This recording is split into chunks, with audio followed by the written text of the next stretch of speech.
Hello everyone, तो welcome back to the channel. तो आज की वीडियो में हम लोग बात करने वाले हैं कैंडलस्टिक्स के बारे में। कैंडलस्टिक्स में हम लोग स्पेशली जो बात करेंगे वो बात करेंगे बुलिश कैंडलस्टिक्स के बारे में। तो बने रहिए वीडियो में। चलिए शुरू करते हैं। तो सबसे पहले हम जानेंगे कैंडलस्टिक्स क्या होती है। कैंडलस्टिक्स बेसिकली एक ग्राफिकल रिप्रेजेंटेशन होती है किसी फाइनेंशियल इंस्ट्रूमेंट्स का, लाइक स्टॉक्स का, forex currency pairs, commodities, crypto currencies, indices, जो भी फाइनेंशियल इंस्ट्रूमेंट्स हैं उनका ग्राफिकल रिप्रेजेंटेशन करता है कैंडलस्टिक्स। इन्हीं कैंडलस्टिक्स की मदद से हम मार्केट में जो पार्टिसिपेंट होते हैं, ट्रेडर, इन्वेस्टर, एनालिस्ट जो भी होते हैं, वो उन कैंडलस्टिक्स को स्टडी करते हैं और उनकी हेल्प से अपने ट्रेडिंग डिसीजंस लेते हैं। तो हम लोग जानेंगे कैंडलस्टिक्स फॉर्म कैसे होती है और कैंडलस्टिक्स बनने के लिए कौन कौन से कंपोनेंट यूज होते हैं। तो सबसे पहले हम जानेंगे ओपन के बारे में। ओपन क्या होता है? उस कैंडल को फॉर्म होने के लिए वो जो फाइनेंशियल इंस्ट्रूमेंट को वो रिप्रेजेंट कर रहा है वो किसी पर्टिकुलर प्राइस पे ओपन होता है। हर दिन प्राइस एक लेवल पे ओपन होता है, उसे हम ओपन प्राइस बोलते हैं। डे एंड होने के टाइम पे वो एक प्राइस पे क्लोज होता है, उसे हम क्लोज बोलते हैं। और पूरे दिन में प्राइस ने अपने हाईएस्ट कौन से लेवल को टच की है उसे हम हाई बोलते हैं। और उसने कौन सा लो लगाया, लोएस्ट लेवल प्राइस ने कौन सा टच किया, उसे हम लो से इंडिकेट करते हैं। आइए हम अब कैंडल देखेंगे। कैंडल देख के हमें थोड़ा ज़्यादा समझ में आएगा कि कैंडलस्टिक्स में ये जो चार कंपोनेंट्स हैं ये क्या है, उनका क्या मतलब होता है। ये है हमारा बुलिश कैंडल, ये है हमारी बेरिश कैंडल। ठीक है, तो बुलिश कैंडल को हम ग्रीन से रिप्रेजेंट करते हैं और बेरिश को रेड से। कलर कुछ ऐसा फिक्स नहीं है, आप कुछ भी अपने अकॉर्डिंग ले सकते हो चार्ट में। अब यहाँ पे देखेंगे इस दिन ये कैंडल यहाँ पे ओपन हुई, इसने पहले लो बनाया अपना यहाँ पे, उसके बाद प्राइस चली गई एकदम से ऊपर, यहाँ पे इसने हाई बनाया, उसके बाद क्लोजिंग टाइम पे प्राइस थोड़ा सा नीचे आ गया। अगर हम इसको ऐसे समझें, ये एक लाइन है यहाँ पे 20, 40, 60, 80 और ये 100। ठीक है, तो समझिए प्राइस 40 पे ओपन हुआ, फिर प्राइस नीचे गया 20 तक, इसने अपने 20 पे लो लगाया, उसके बाद प्राइस यहाँ से रिवर्स हो गया। अब प्राइस चला गया ऊपर 100 तक, प्राइस ने 100 को टच किया। अब क्लोजिंग टाइम पे प्राइस थोड़ा सा लो हो गया।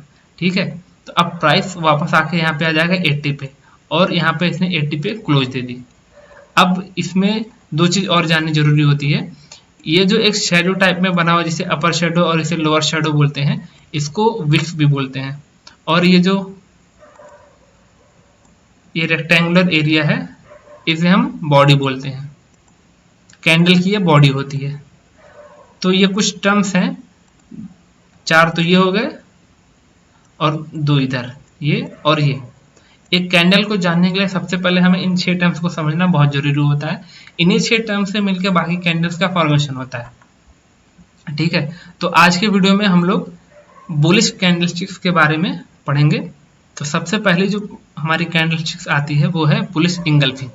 बुलिश इंगल्फिंग एक रिवर्सल कैंडलस्टिक है। यहाँ पे अगर आप देखें, ये प्राइस जब डाउन ट्रेंड में होता है और प्राइस कभी किसी डिमांड जोन या सपोर्ट जोन पे जब आके रिस्पेक्ट करता है इस डिमांड जोन को, और यहाँ पे अगर हमें ये बुलिश फॉर्मेशन मिलता है इन कैंडल्स का, तो यहाँ पे एक रिवर्सल पॉसिबली हमें देखने को मिल सकता है। तो ये कैंडल बनती कैसे वो देख लेते हैं। इसमें दो कैंडल का फॉर्मेशन होता है। पहला कैंडल जो होता है वो बेयरिश होती है और जो दूसरी कैंडल बनती है उसमें वो बुलिश होती है। तो ये हमारी जो बेयरिश कैंडल है वो हमेशा बुलिश कैंडल से छोटी बनेगी। मतलब जो बुलिश कैंडल हमारी बन रही है वो अपने प्रीवियस कैंडल को पूरा का पूरा खा जाएगी। अभी आप देखो, ये छोटी कैंडल बनी हुई है, ये जो अगली कैंडल बनी हुई है ये इतनी बड़ी बनती है कि अपनी ये पिछली कैंडल को पूरा खा जाती है, उसको पूरा इंगल्फ कर देती है। ये एक बुलिश साइन होता है कि हाँ, अब सेलर्स कम थे, जितने सेलर्स पिछले दिन थे आज उससे ज़्यादा हैं और बायर्स बहुत ज़्यादा हैं, तो बाइंग बहुत हैवीली हो रही है। तो मतलब बायर्स की पोजीशन बहुत ही स्ट्रांग है। तो ये एक बुलिश साइन होता है और इसे हम एक अच्छे जोन पे देखते हैं। इसे अगर आप रैंडमली डाउन ट्रेंड में देखोगे तो वो फेल कर जाएगा, वो बस ट्रैप करने के लिए होता है वो वहाँ पे वर्क नहीं करेगा। कैंडलस्टिक्स वर्क करती हैं लेकिन उन्हें अपने जोन्स पे अगर आप देखेंगे तो ही वो काम करेंगे। आइए हम चार्ट्स में देखते हैं, तो चार्ट्स में थोड़ा सा क्लियर समझ में आएगा कि क्यों ऐसा मैं बोल रहा हूँ। अगर आप देखें तो प्राइस यहाँ पे डाउन ट्रेंड में है, ठीक है। अब प्राइस एक की मूविंग एवरेज जो कि 200 का मूविंग एवरेज है, जो कि बहुत इंपॉर्टेंट मूविंग एवरेज है, ये लॉन्ग टर्म सपोर्ट के लिए यूज होता है। तो प्राइस यहाँ पे आके अगर आप देखें तो एक बुलिश इंगल्फिंग कैंडलस्टिक्स का फॉर्मेशन होता है यहाँ पे। उसके बाद यहाँ से प्राइस रिवर्स होता है और ये ऊपर की तरफ मूव करता है। बुलिश कैंडलस्टिक्स का जो ये बुलिश इंगल्फिंग का जो एग्जांपल है आपको चार्ट में मिल जाएगा देखने को। फिलहाल मैं एक ही चार्ट को यहाँ पे आपको दिखाने वाला हूँ क्योंकि वीडियो बहुत लंबी हो जाएगी और बाकी भी कैंडलस्टिक्स हैं। तो अगर आपको और भी एग्जांपल चाहिए तो आप कमेंट सेक्शन में बता दो, मैं अगले वीडियो में और भी एग्जांपल्स इसके लेके आ जाऊंगा। दूसरी जो कैंडलस्टिक्स है हमारी वो है हैमर की। ये भी एक बुलिश कैंडलस्टिक है। इसमें देखेंगे तो हमारी जो इसमें विक होती है ये बहुत बड़ी होती है, बॉडी के कंपेरिजन में 2 टाइम्स होती है। बॉडी इसमें हमारी छोटी सी होती है। इसमें अपर बॉडी का होना ना होना उतना मैंडेटरी नहीं है, ना हो तो भी चलेगा, होगा तो भी कोई दिक्कत नहीं है। ऐसे इसमें मेन जो हमें देखना होता है ना, ये कैंडल का फॉर्मेशन, इसका मतलब क्या होता है। ये भी एक रिवर्सल, सबसे पहले जानने की इसका मतलब क्या होता है। ये भी एक बुलिश रिवर्सल पैटर्न है। जब प्राइस डाउन ट्रेंड में जाता है अपने डिमांड जोन पे या सपोर्ट जोन पे या की मूविंग एवरेज के पास होता है, वहां पे अगर इस कैंडल का फॉर्मेशन होता है तो वहां से एक रिवर्सल पॉसिबल देखने को मिल सकता है। अब इस कैंडल के पीछे का जो इमोशन है, जो सेंटिमेंट है, वो क्या होता है। अगर हम इस कैंडल को बनते हुए देखेंगे तो ये प्राइस यहाँ पे कैंडल्स ने ओपन किया, यहाँ पे ओपन हुआ। अब कैंडल के फॉर्मेशन के टाइम पे हम देखेंगे कि पहले जो प्राइस है वो नीचे की तरफ जा रही है, तो इस कैंडल का फॉर्मेशन कुछ इस तरह से हुआ होगा।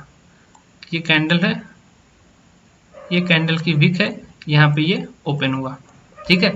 तो आधे टाइम पे तो प्राइस यहाँ पे था और ये निगेटिव साइन है, यहाँ पे सेलर्स हैं। बट कुछ टाइम के बाद जब उसमें बायर्स आ गए तो ये जो हमारी सेलिंग थी, ये ओपन प्राइस, अब ये एक वीक बन के प्राइस जब ऊपर चला आया और बायर्स सेलर्स से ज़्यादा हो गए तो अब यहाँ पे ये ग्रीन साइन बनाएगा। इस कैंडल को अगर हम 2 पार्ट में डिवाइड करें तो हम इसको इस तरह से समझ सकते हैं। पहले सेलिंग हुई, ये रेड कैंडल है, उसके बाद बाइंग आ गई, ठीक है। ये हमारा हो गया अप कैंडल, ये होगी हमारी डाउन कैंडल। तो ये एक तरह से बुलिश इंगल्फिंग ही है। दोनों कैंडल का मतलब सेम होता है, दोनों कैंडल का सेंटीमेंट सेम है। अगर आप ध्यान से देखोगे और इसको 2 पार्ट में डिवाइड करोगे तो आपको यहाँ पे बुलिश इंगल्फिंग दिख जाएगी, ठीक है।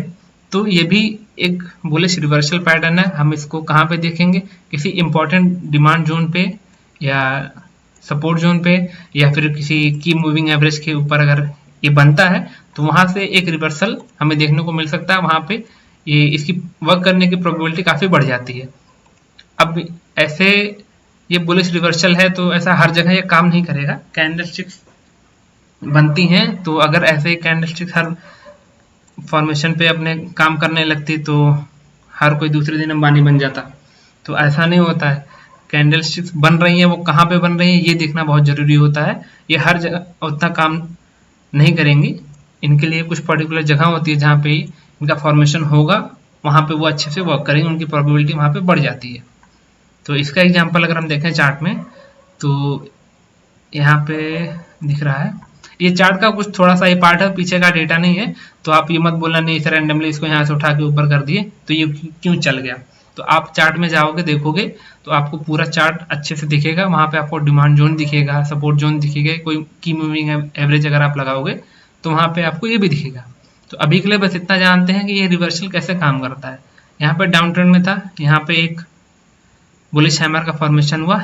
एक बात और इसमें ध्यान देने वाली है कि इसमें कलर पर हमें उतना ध्यान नहीं देना होता। ये रेड भी हो सकता है, ये कैंडल आइदर रेड और ग्रीन, कलर कुछ भी हो, कलर से हमें मैटर नहीं करता है। इस कैंडल का फॉर्मेशन कैसा होना चाहिए, इसका जो रिप्रेजेंटेशन है हमें उसे समझना है, इसके पीछे का जो सेंटिमेंट है उसे समझना होता है। हम उसे जानेंगे और उसके साथ हम इसे देखेंगे कि फॉर्म कैसे हो रहा है और कहाँ पे फॉर्म कर रहा है। कहाँ पे फॉर्म कर रहा है ये ज़्यादा जरूरी होता है। कैंडल को जानना तो जरूरी है ही, बट कैंडल फॉर्म कहाँ पे कर रहा है वो ज़्यादा इंपॉर्टेंट हो जाता है। अगर उसको मतलब वर्क करने के चांसेस आपको बढ़ाने हैं और आपको अपना विन रेट बढ़ाना है, तो आपको टाइमिंग और लोकेशन का ध्यान देना पड़ेगा। तो सेम एक ही चार्ट का एग्जांपल है, वीडियो बड़ी हो जाएगी। और वीडियो चाहिए और एग्जांपल चाहिए तो आप कमेंट सेक्शन में बताओ, उसके लिए मैं एक अलग से वीडियो बना दूंगा। अगला जो हमारा कैंडलस्टिक है वह है मॉर्निंग स्टार। ये भी एक बुलिश कैंडलस्टिक पैटर्न है, ये भी एक रिवर्सल कैंडलस्टिक पैटर्न है। अगर ऐसे देखें तो it is considered a strong and reliable pattern when it forms on price chart. The morning star pattern consist 3 candlesticks. पिछले जो दो हमने कैंडलस्टिक देखे उसमें एक में तो 2 कैंडल लग रही थी और दूसरे में एक लग रही थी, बट उसमें भी अगर उसके पीछे का हम सेंटिमेंट समझे तो उसमें भी 2 कैंडल मिलके बन रही थी, ठीक है। बट इस पैटर्न में हमें 3 कैंडल्स देखने को मिलेंगी। पहले जो कैंडल है वो बियरिश कैंडल होती है, इसमें सेलर्स एक्टिव होते हैं, इसमें सेलर्स की स्ट्रेंथ थोड़ी ज्यादा होती है, ठीक है। अगली जो कैंडल है उसमें बायर्स आ जाते हैं, बहुत छोटे मतलब अमाउंट में आते हैं, बहुत हैविली नहीं आते हैं बायर्स। तो यहाँ पे प्राइस थोड़ा सा कंसोलिडेट करता है, रुकता है वहां पे, होल्ड करता है कि नहीं अभी हम नीचे तो नहीं जाएंगे, तो सेलर्स यहाँ पे कम होते हैं। इससे हम समझ सकते हैं अगर ये कैंडल बनने के बाद अगर इसको फॉलो थ्रू मिल रहा है तो सेलर्स बहुत ही तब स्ट्रेंथ है, सेलर्स की स्ट्रेंथ वहां पे ज्यादा है। बट अगर इसे फॉलो थ्रू नहीं मिल रहा है तो मतलब सेलर्स वीक हो रहे हैं, यहाँ पे सेलिंग वीक हो रही है और यहाँ पे बायर्स आ रहे हैं थोड़े थोड़े। अगले दिन प्राइस इस कैंडल के ऊपर ओपन होता है, इसकी क्लोजिंग के ऊपर ओपन, यहाँ कहीं भी ओपन हो सकता है। उसके बाद वहां से बाइंग होती है और ये जो पिछली बियरिश कैंडल थी उसके बराबर या उससे बड़ी हमें ग्रीन कैंडल देखने को मिल सकती है।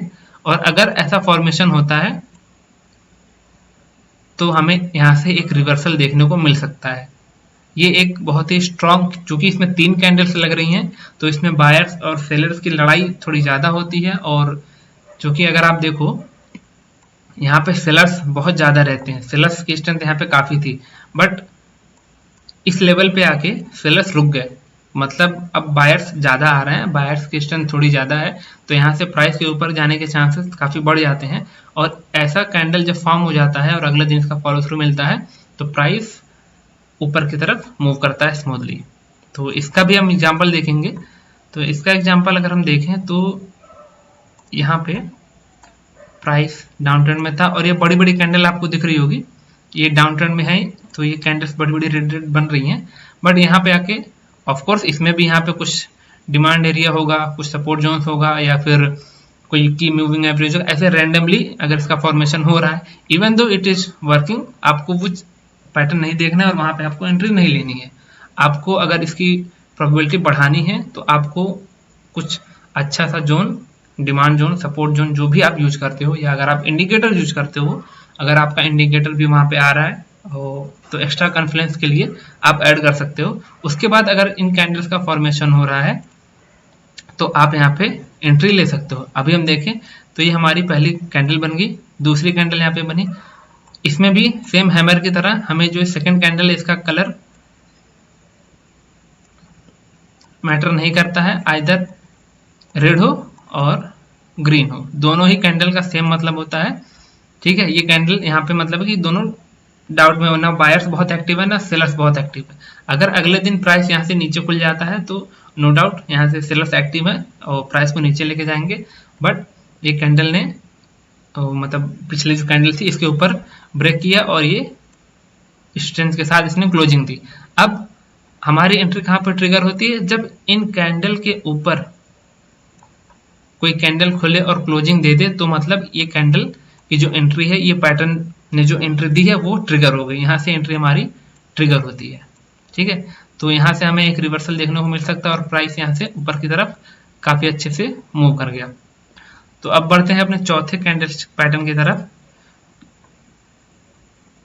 ओह सॉरी, तो ये नाम यहाँ से चेंज करना भूल गया मैं, ये मारूबोजू है,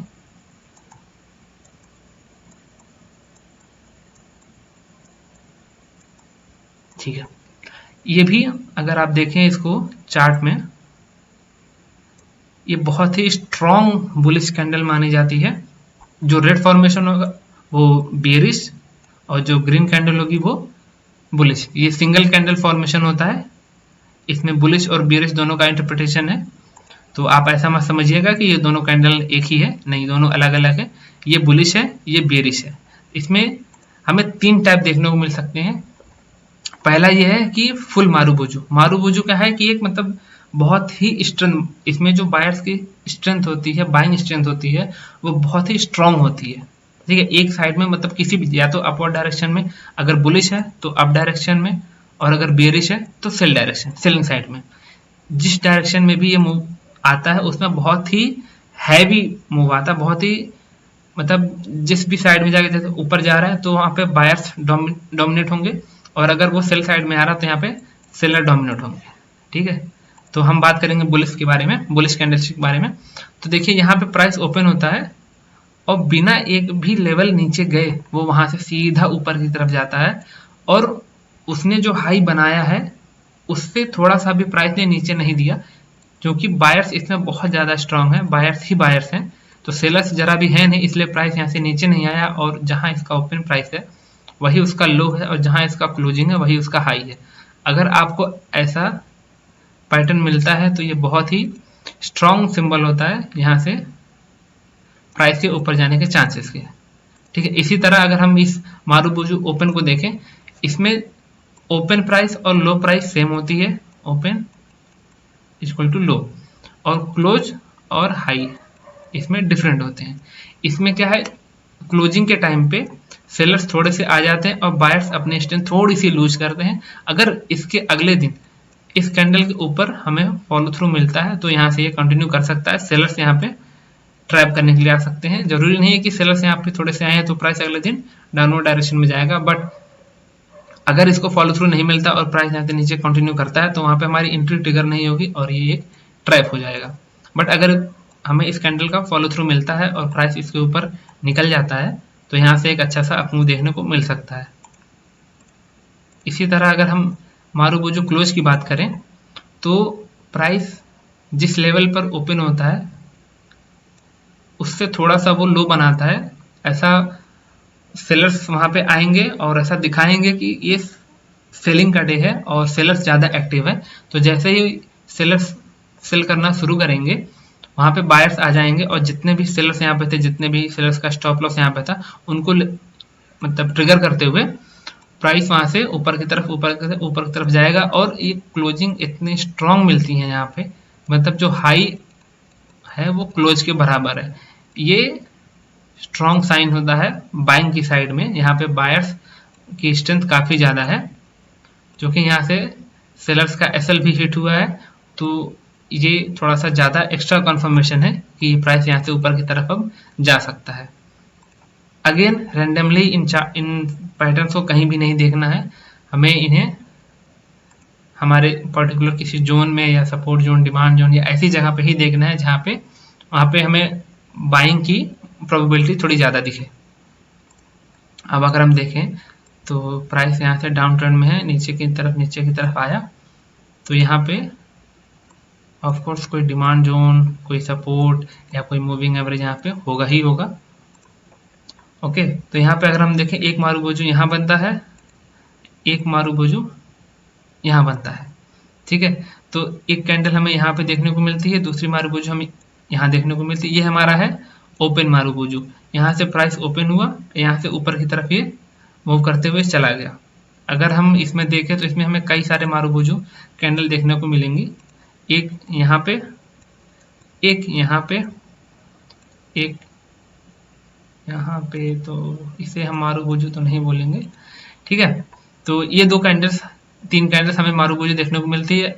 जैसा कि मैंने बताया था, जरूरी नहीं है इसकी प्रोबेबिलिटी 100% नहीं, इसकी क्या किसी भी कैंडल पैटर्न की प्रोबेबिलिटी 100% नहीं होती है। ये पहली मारुबुजू हमें यहाँ पे मिली, इसके लो पे क्लोजिंग मिला, इसमें एक एसएल गया, जो भी जिसने भी इसे यहाँ पे बाय किया होगा इस मारुबुजू कैंडल के बाद, यहाँ पे उसका एसएल गया होगा, डेफिनेटली हिट हुआ एसएल, बट उसको री एंट्री मिली, एक मारुबुजू यहाँ पे भी बना और अगले दिन इसको एंट्री मिली, और ये काफी अच्छा अपमूव यहाँ से हमें देखने को मिला। तो इसी तरह से इन जो कैंडलस्टिक पैटर्न्स हैं इनका यूज करके हम अपनी एंट्री बनाते हैं और अच्छे अच्छे ट्रेड्स लेते हैं। काफ़ी हमारे इन कैंडलस्टिक्स का यूज करके हम अपना जो हमारा जो सिस्टम है उसमें हम इसको जब यूज करते हैं तो हम इसे एक एक्स्ट्रा कॉन्फ्लुएंस की तरह यूज करते हैं अपनी प्रोबेबिलिटी बढ़ाने के लिए, अपना विन रेट बढ़ाने के लिए। अब अपने ट्रेड में, अपने सिस्टम में जितनी चीज़ें ऐड करोगे एज ए कॉन्फ्लुएंस, तो उससे आपका जो विन रेट है वो इंक्रीज होता चला जाएगा, जो कि आपके लिए बहुत ही अच्छा है। और बट इसे आप रैंडमली कहीं पे भी यूज ना करें, अपने जो प्रीवियसली एग्जिस्टिंग सिस्टम है उसमें एज ए कॉन्फ्लुएंस इसको यूज करें, तो ही इसका रिजल्ट अच्छा देखने को मिल सकता है। तो आज के वीडियो में बस इतना ही। अगर आपको वीडियो अच्छी लगे हो तो इसे ज़रूर से ज़रूर लाइक कर दीजिए और शेयर कर दीजिए, और अपने दोस्तों फैमिली में जिसे भी आप ट्रेडिंग करना चाहते हैं वो सीखे, अच्छी ट्रेडिंग करे, अच्छा ट्रेडर बने, उसे आप वीडियो शेयर कर दीजिए। और अगर आप चैनल पे नए आए हैं तो ज़रूर से सब्सक्राइब कर लीजिए। और अगर आपको और भी एग्जाम्पल चाहिए इस बुलिश कैंडलस्टिक्स पे तो आप कमेंट सेक्शन में आप बता सकते हैं, और मैं इस पे और भी एग्जांपल्स लेके आ जाऊंगा अगली वीडियो में। तब तक के लिए happy trading, safe trading. Thank you.